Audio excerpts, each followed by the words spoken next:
Technology is not my friend. Oh, hey everyone, it's Marcy from 90 here. I just was saying, you probably caught the tail end of it. Technology is not my friend today, which happens, especially when you need it to.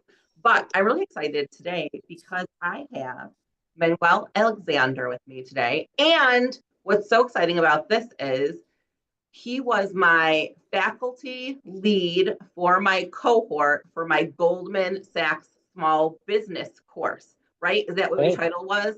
Yeah, I want to make sure I absolutely. said it right, faculty Yeah. lead, which is so cool. And I actually, looking at my certificate right here, I did it back in 2022. I graduated.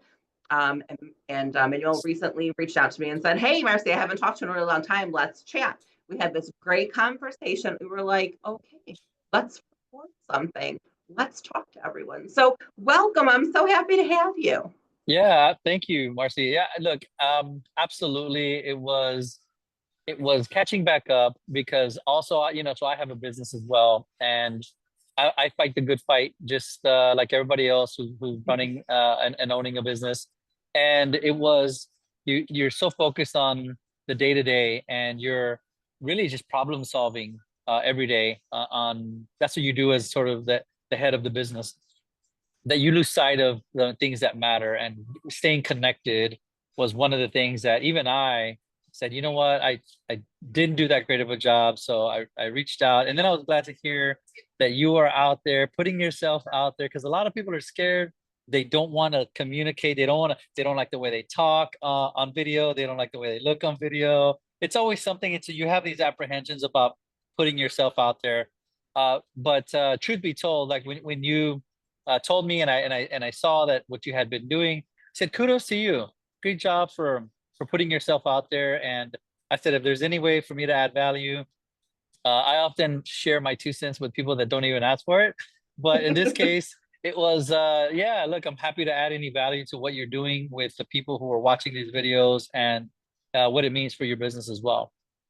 So, yes, I will say I hate myself on video. I hate the way that I talk and look. I never feel like my hair looks good, all of the things. So, and you can see it's super dark in my office. I have to address this whole video cam thing, but whatever, we do it regardless. Now, for the people, tell me what your main occupation is. Like, what do you do for a living? Yeah. So, to people that I don't know, my answer is always whatever it takes. That's what I do, whatever it takes. But so in January of 2020, 3 months before lockdown, the pandemic year, I started a business with a buddy of mine.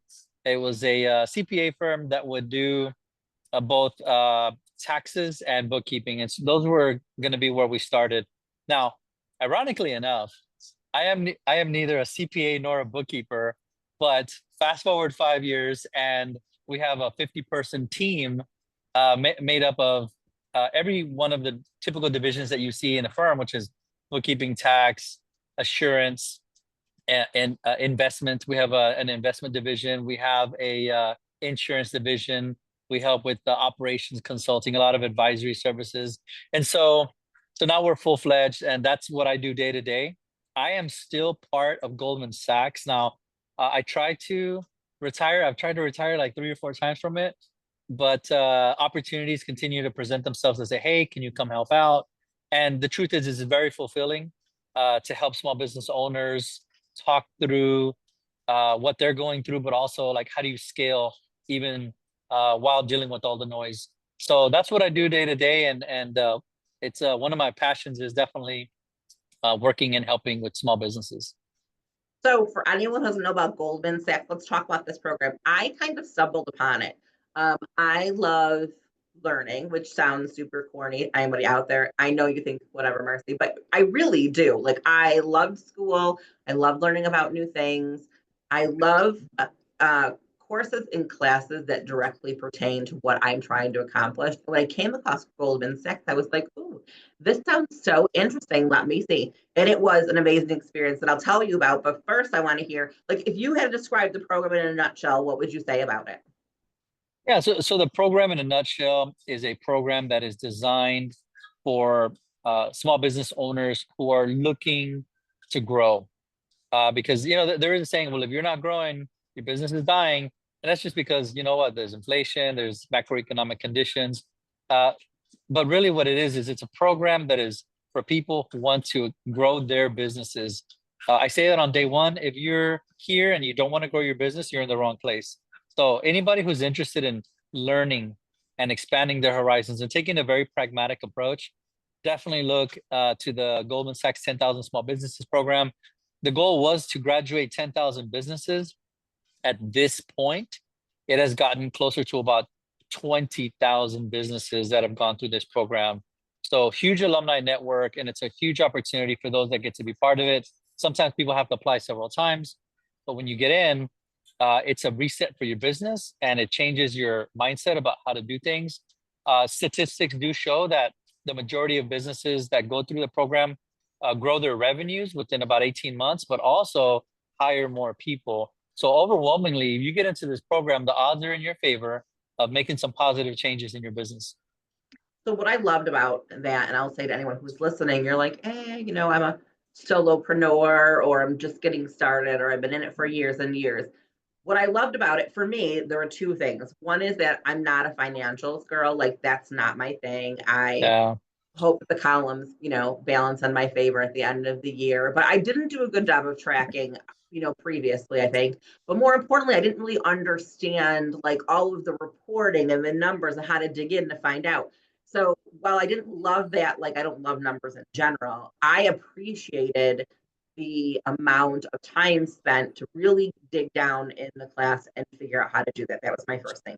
The second thing was it was a great piece to talk about, hey, what's a challenge? How do you address that challenge? How do you make it happen? But the coolest part was like the people for me. I think a lot of times small business, the entrepreneurs, like you're just out here on your own, right? Like you're doing your own thing and you're Yep. hoping you're doing all the right stuff. And what was nice is that there were other people who maybe weren't in the same business I was, but they were facing certainly some of the same challenges. Or we could talk about my challenges and they had an objective point of view because they weren't in it.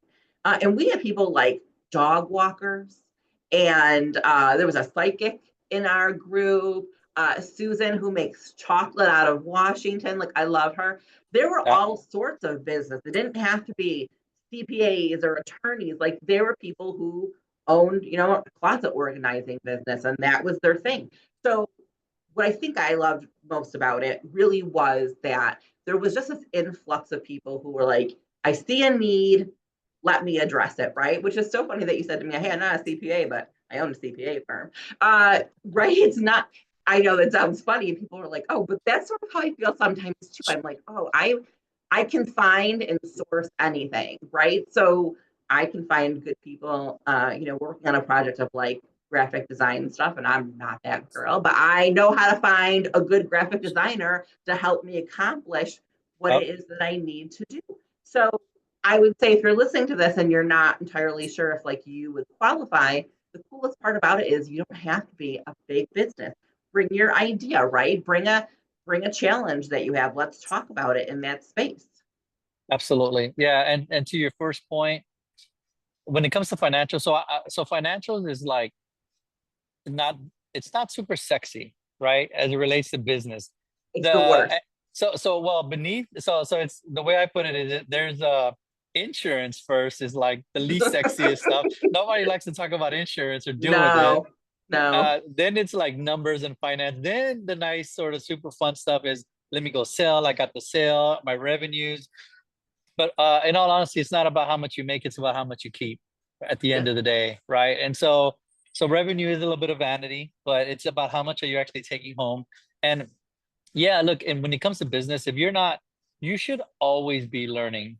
Look, the clients that we have in our firm, they were with somebody else and they left for a reason. So you have to learn to do things different so that you can add value in a much better way that they weren't that they're not. It can be as simple as, hey, my other firm didn't even return my phone call to, hey, I want a little bit more of a concierge service, right? So understanding your value and what you're doing, but educating yourself, whether it's through the Goldman Sachs program or your local small business development programs in your cities. I always encourage you to go out there and educate yourself. Because like, look, yes, you have ChatGPT and you got these language learning models that are out there educating you, but you have to know the questions to ask, right? Because it's going to give you responses, but you really do need to know like what is the best question to ask for what I'm trying to solve, so that you're not just getting this kind of watered down information. So education is key. Don't ever stop it. Don't ever put it in the rearview mirror, because once you stop educating yourself, to me, that's actually where your business is going to stop growing. Well, I think it's true, right? You said not sexy about financials. It's not, but I felt like I had a good handle on my financials before I went into the class. Like I said, I knew what I was paying out for, rent expenses and what was coming Yeah, in. I don't think that I really understood how to dig deep down into those reports or really look at the numbers in a more objective point of view to be able to bring more back right down to the bottom line, or say to myself, hey, you know what? You don't need to spend all that money in this category, right? Move it over here. So absolutely.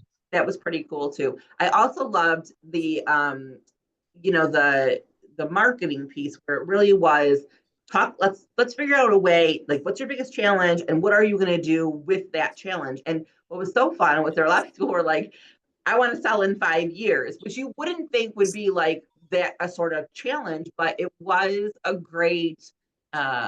it was a great opportunity to think to yourself, yeah, what's my exit strategy, right? Like what do I want to see this happen in 5 or 10 or 15 years? And when I'm at the point that I want to stop, what do I do with my business? Like, do I just walk away and say, hey, I'm done? Or is there some value in that? Would someone be willing to take it over or buy it from me? And for someone who's small, you just assume, hey, no one's going to want to do that. But it really gave me the foresight to think about, okay, you know what? Maybe I can sell it. Maybe there is some value in what I do. How could I piecemeal it or do stuff? So that was a cool thing too, not to hear only about growing it, but like how do you exit from it when you're ready to move Yeah, on? absolutely. Look, at the end of the day, it's about creating value, right? And you have a store of value, like a dollar bill has a store of value, right? And you go and you exchange it for goods and services. It's the same with your business, is you have to create a value. If you don't have any value creation in it, then yeah, who's gonna want to pay you for it, right? You're gonna have to pay somebody to take it off your hands if it doesn't have any value. So, and the reason somebody's gonna buy your business is because you've proven that it creates value, and value in this case is gonna be in the form of cash flow, right? So hey, this thing's making money. There's some value there. I'm gonna give you X amount of dollars for it. And so once you create that value, then you have the ability to decide, hey, do I want to keep this or do I want to exit? Now, a lot of people, Marcia, they don't have really a solid picture of what that exit looks like. Yeah. I would say that most business owners, they just are living day to day as it relates to, I come in, I do my thing, I go home. And there's no goal in mind. There's no exit in mind. And some people are like, well, I don't know when to exit, Manuel. I don't know that I want to exit or when I want to exit. And it's like, you know what? That is fine. Matter of fact, it's not about the exit. It's about having the option to exit, Mhm. right? So right now, if you needed to sell your firm because of a life event, the question becomes, are you going to extract maximum value? If the answer is no, then there is work to be done.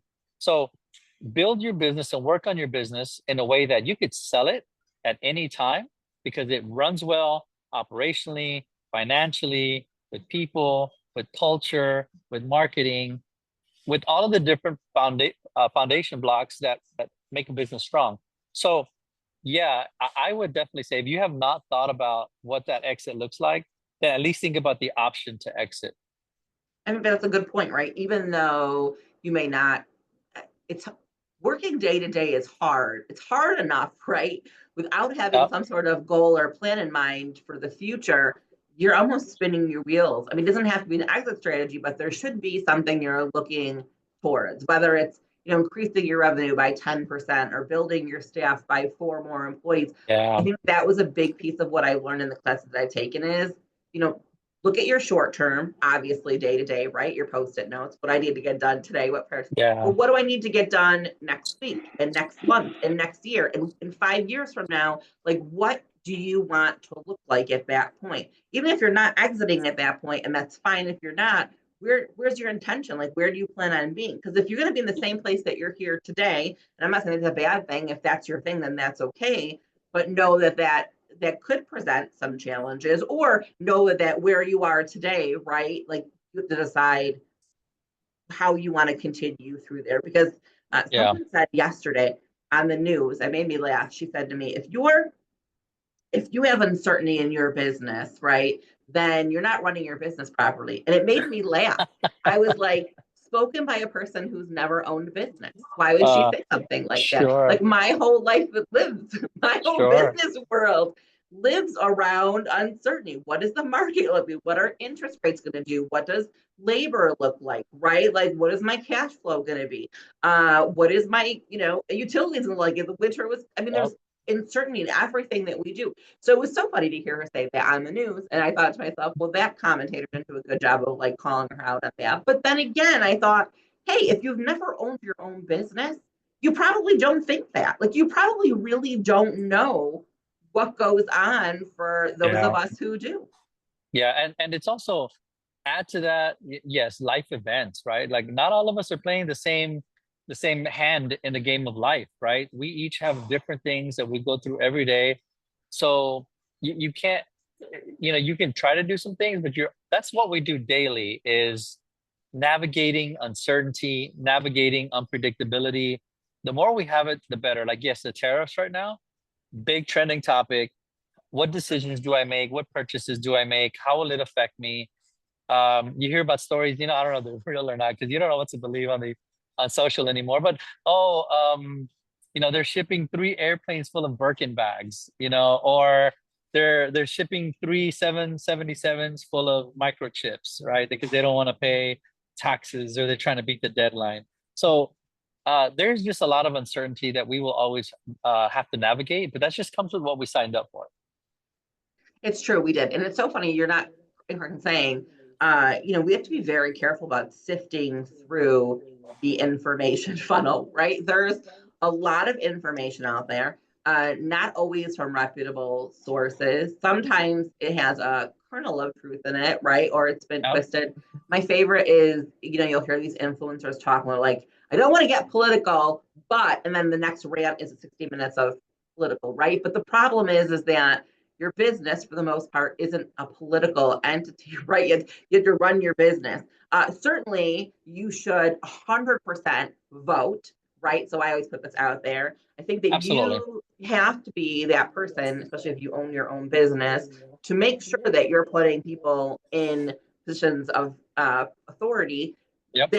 that represent you, right, and what you need to accomplish for your business. So I say that all the time to business owners: if you're not voting, you're missing out on some really critical, important things here. And you should let your legislators know when you are for or against something. I mean, they Yeah. don't know unless they hear from you. So that's about as political as I get in this topic. But Yeah. it certainly is a weird place with social media as to the amount of information out there and the stuff that people say. Um, what was Was, funny too was when I went through the program, up until about a year ago, I mhm. still actually spoke to my group, my circle. We still met Yep. like once a month or every other month for years. And then we all Yep. got super busy. But we still chit chat once in a while on WhatsApp. We still check in on LinkedIn to see how we're doing. And Yeah. we're 3 years out. So we really built this circle of individuals who, none of them in my field, none of us were in the same field, all Yeah. doing different sorts of things. One actually changed her job. She actually sold her business, went to work for someone else. So we've all had these different experiences, but it's been so cool 3 years later to still talk to see how everybody's doing and what's changed and how they did. Like, did it make a difference? Did they change their revenue? Did they hit their goals? Yeah. And Yeah. then there's that alumni support where, we have the app, people go in. I have used a ton of people for services. My website guys are Goldman Sachs graduates too. Like, I've been able to find vendors through there. So Hmm. even beyond just what I took personally, I've been able to support other small businesses by using their services too, which is even more cool in the whole process, is really small business helping other small business. Yeah. Yeah. There's a lot of connectivity. And again, um, there's only a certain amount of limited spots that are available to people to apply because they get a lot of applicants. So So even if it's not through the program, like if it is, it's great. But even if it's not, like find your tribe, right? Find that group of business owners, find your roundtable where you can talk through things. Because one of the hardest things for business owners to do, for lack of better words, is to open up the kimono, right? Because they say see everything in its entirety, right? We're very like we don't like that kind of vulnerability, and we because people will understand, metaphorically speaking, people will understand the mistakes that we've made that we're not exactly happy about because we're supposed to know what we're doing. We're business owners, but the truth is we are just like everybody else trying to figure things out with as much preparation that you can do. There are still things that you will get wrong.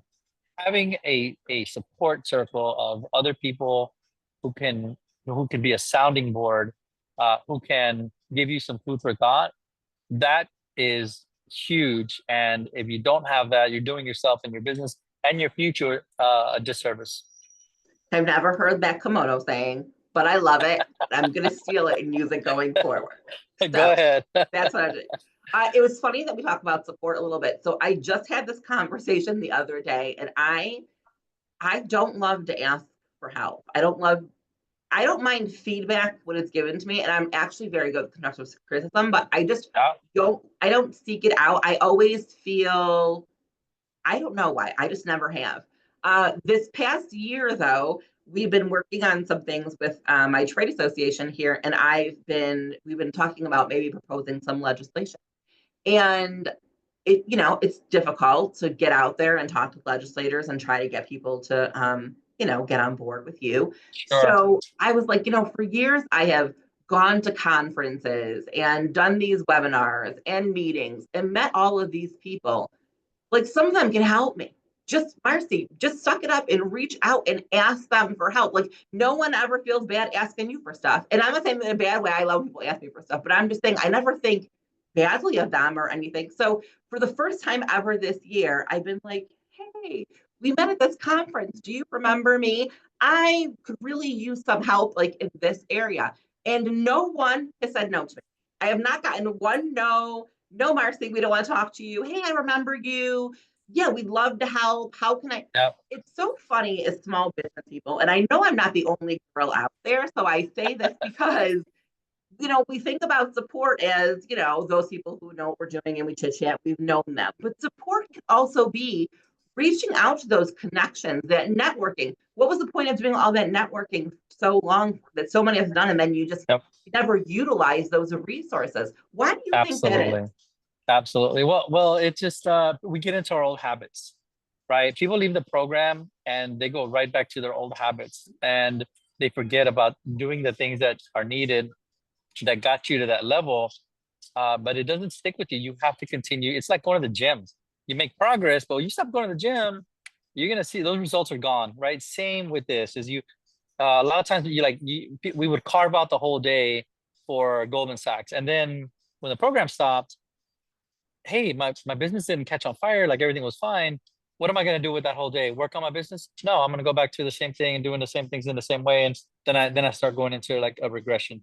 But here's the thing, Marcy, is we are not people like generally, and I would say generally, I mean like 99.9% of people, in my opinion, want you to succeed.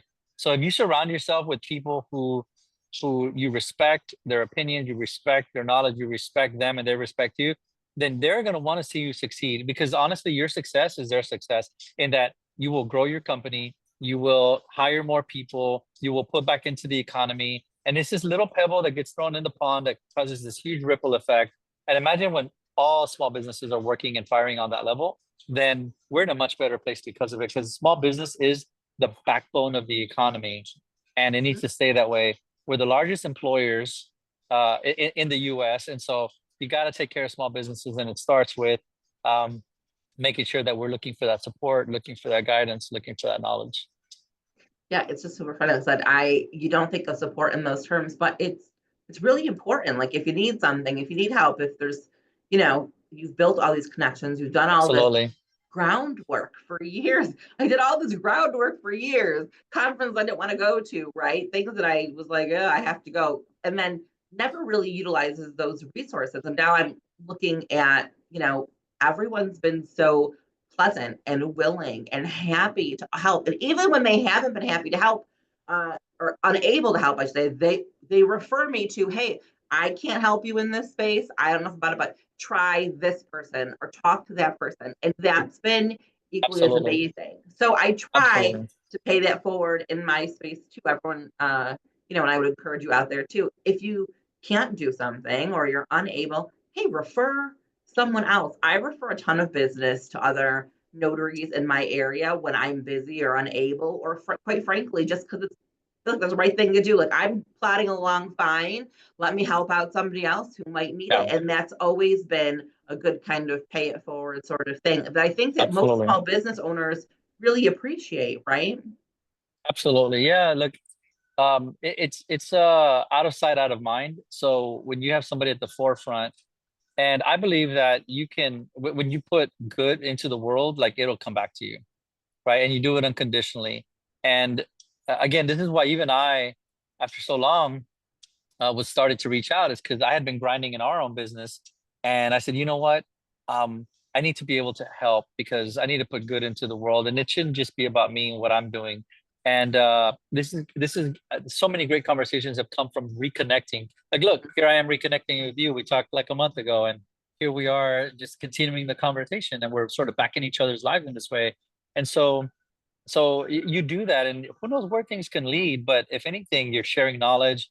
uh Talking to you sort of keeps me motivated to continue these conversations, and I'm sure vice versa, you're going to get off of, you get off the calls and you're like, all right, I can do this, and we can grow it, or we can fix these things, or whatever that looks like for you. So I think it's a great way for people to charge each other's batteries, so to speak, which is always a good thing. Yeah, it's just so fun to have a conversation, right? Like our last conversation, even this one, there was no particular goal or purpose, I Mm, suppose, which sounds, I mean, there is a purpose here on our video. We want you all to like hear what we have to say and take it to heart and love all the sure. things. Sure. But I mean, we said let's just jump on and have a call about stuff. Like let's just talk one business owner to another business owner. And maybe Absolutely. that's like the best piece of all of this is that we're not in the same business. We don't necessarily share the same challenges or struggles, but we have a conversation. And the last time, you said to me, well, hey, Marcy, I saw this and what about this? What do you think? And I was like, oh, you know what? I didn't think about that because I'm in my business every single day. There's no objectivity, right? Everything Yeah. I do is very subjective. It's nice to have someone who maybe doesn't know all the things that I do. They're not down and dirty in the notary world, but they're a business owner who can say to me, well, I found this to be super relatable. Why don't you do more of this kind of thing? And that's a Sure. great thing. Sometimes we don't think about. We love talking to other people who are in our space because we feel like they understand what we're going through. And they do. And you should have Absolutely. those people in your tribe. I'm not saying that you shouldn't, you 100% should. But it's equally as important when you agree to have people who are not part of what you do. Like they should Yeah. only have a basic knowledge because sometimes they see things that you don't see at all. Absolutely. Yeah, yeah. It's an outside looking in. And again, it's just something that sometimes we're too close to what we're doing, and it's hard to see and take a 10,000 foot perspective. But when somebody else from the outside comes in, it's like, oh, it's so obvious. And maybe it's easier said than done, right? Um, but at least it's a conversation, and hey, let me see if I can find some answers to that question, because that may be interesting. Maybe there's something there. So that continues to help you grow, to continue to for you to do a lot of critical thinking, which you need to in business. So if you had to give small business, entrepreneur, self-employed individual like a hot tip, what is the one thing you want them to know or to take to Sure. heart in this space of, hey, this is what we do? Yeah. So I would say that, like, look, stop comparing yourself to everybody else. Stop comparing yourself to other people's revenues. Stop comparing yourself to other people's social media profiles. Stop comparing yourself, because you are always going to feel like you're behind. You're not going to celebrate the small wins, and you have to run the race, but you have to run it at your pace, not somebody else's. So my recommendation is to is to just stay focused on you, do the best thing that you can do for your clients, for your family, for the people that work with you, and what's going to help you sleep at night. And if you do those things, you're going to live a happy life. And really, if you're lucky, you're here between 75 and 85 years, give or take. And that's really a blink. In the blink of an eye, because if you think about time and how long the world has been around and how long society's been around, like, you're only here for a second. So be yourself, you do you, and be happy about it. And don't worry about what you don't have and what somebody else does. Yeah, I love that. I especially love the piece about social media. You don't see a lot of people jumping on social media being like, oh, look what I did. I made this huge mistake and everything fell through and I lost $10,000. People aren't, right? You're not seeing Nope. all of that, right? And you're Nope. not seeing the people who are successful. You're not seeing what it took for them to get there, right? Like, we're not seeing all of those steps. We're seeing the end result. And that's wonderful. I am so happy to see that. But I would love to see more of here's what I had to do and how many years it took and how long it took and how many no's I got and rejections and Yep. mistakes to get to this. Absolutely. So I love this tip and I think it's super important. I would add, hey, you do you, right? Like, You do you. you have to be the one to run your business. You're the one out there every single day. That whatever works for that person is great. If it worked for them, it might not work for you, and that's really okay. We have to go from this idea that we should all do, the same thing as someone else and take their blueprint and make it our own. They're not you, right? How you operate might not be the same thing. Absolutely. So put your own spin Absolutely. on it. And that's what makes your business stand out, right? Like, we talk about a lot of times in the business world, like, what makes your business different than someone else's? And people will say, Anthony was my business advisor, and he would say, don't say customer service. Everyone says customer service. That's not a good standout, which always made me laugh.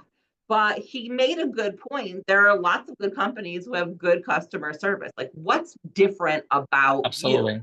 Don't use these generic terms. Really pinpoint it. And if you don't know what that is, then you either have to ask someone else, like, what do you see? Or that's your priority, right?